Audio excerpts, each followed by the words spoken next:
I know if we're finished with that, the Ilya Kovalchuk story is going to get very, very interesting in the next little while. It's confirmed now, as we all thought, that he does want to come back. Does he want to come back to New Jersey, though? Well, where's he? I don't think so. Where's the likeliest destination? I don't think he necessarily wants to go to Vegas. I think he wants to go to a team that has a chance to win. But if Vegas was willing to give 2 years to the guy they signed last week, Shipachyov, and somebody may be willing to give 2 years to Kovalchuk. And if that's the case, if I'm New Jersey, I'm asking for a decent prospect and or a pick. I'm asking for something tangible if you're getting Kovalchuk for 2 years. Is he worth a first-round pick? Maybe this year he might be. Wow. Yeah. I think he's going to a team that has a chance to win. He's got a lot of connections to the Northeast. And also, I believe he's got a home, or he did have a home, like he was building one in Florida. So I wonder, but I do think he wants to go somewhere that's got a chance to win. And those are tough to bet on, but that's what you're looking at. Boy, I tell you, I don't claim to know Ilya Kovalchuk, and he's obviously a complex guy, and left the league, walked out on his contract that he'd agreed to, like Radulov did. And now, as the KHL, it seems a lot of talk that the KHL's failing, so these guys are flooding back or coming back. Mm-hmm. Boy, what kind of a guy and what kind of a player are you getting? Are you getting the high? And let's face it, Kovalchuk, even when he was at his best, was not necessarily regarded as the guy who was the ultimate team guy. Although when they went to the Cup final, it was better for him. So I don't know what you're getting exactly. Can I ask a question here? Yeah.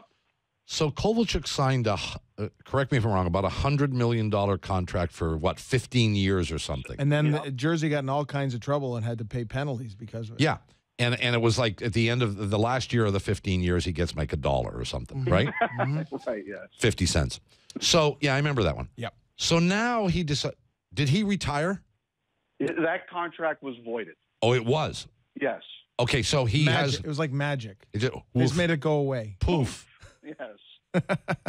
It was like the Mike Richards contract. What contract? How'd they do They're that? still paying on that one. Wait a second. How'd they do that? It's almost like influential guys running teams get stuff done that other teams can't get done, Bob. So if he comes back, he has no obligations and no contract. The only obligation New Jersey. Ron, he has to sign with New Jersey, technically. So everything goes through them. He can't just sign with somebody else. Okay. So could New Jersey – wait a sec. The way you said that, could New Jersey trade him and then he signs with somebody else, or does he have to sign with New Jersey and then trade? Technically, he has to sign with New Jersey and then be traded.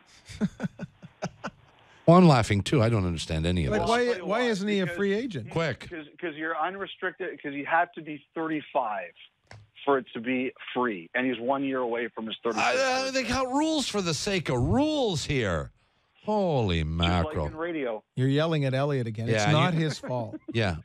No, I know, but I blame him for everything. Yeah. He can take it. Freege, we got to go. Remember, Elliott, if they're playing, they're fine. That's right. Totally healthy. If you can breathe, you can play. Elliott Friedman, NHL on Sportsnet. He's on your television every hour of every day and will be until sometime in August or July or whenever the Stanley Cup playoffs finish.